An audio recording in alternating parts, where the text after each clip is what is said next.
وایسا یه لحظه رد نکن، وایسا همینجا. خب با شما نیستم، من گاوا با این. من یه رازی بودم که تو نمیدونی. نه من بطن نیستم. فقط گوش کن.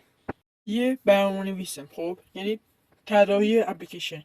تو میتونی توی همین توی کامنت های همین ویدیو نظرتو درباره بازی ها بگی. میتونی ایده یه بازی خلاقانه، ایده یه شخصیت، اسم و غیره رو بهم بگی. من اگر خوشم اومد میشم درستش، چه 3 بعدی باشه چه 2 بعدی، هرچی، گرافیک بالا گرافیک پایین، درباره مبارزه، درباره خاله بازی و اینجور چیزا، حالا هرچی فکر کن، هرچی یاره. میتونی با گفتن ایده بازیت به من، بازی رویاییت که میخوای درست شه و بازی کنی رو من درست کنم، تو بتونی تو بازی کنی. ولی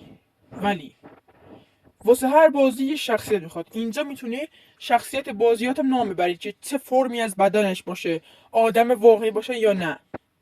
اسم من دراگون 3 خط تیره 13. خب من قراره تبلیغاتی از یه بازی که میخوام بسازم منتشر کنم که اسمش هنوز معلوم نیست، خودتون میتونین واسه انتخاب کنید. درباره هم پارکور هم مبارزه هستش که سوم شخص رو شما میتونید آنلاین بازی کنید یا تک نفره با بات.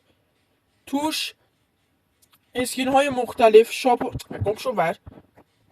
اسکین های مختلف و شاپ وجود داره که بتونی وسیع بخری. امکان شخصی سازی مپ و غیره وجود داره. توش تفنگ و شمشیر و اینجور چیزا هم وجود داره. حالا ببینم اسمش میخوای چی بذاری؟ پارکور هانتر خوبه؟ پارکور هانتر خب میشه فکر کنم شکارچی پارکوره. اسم خوبی میشه نظر من. البته این گوسفنده بذاره ما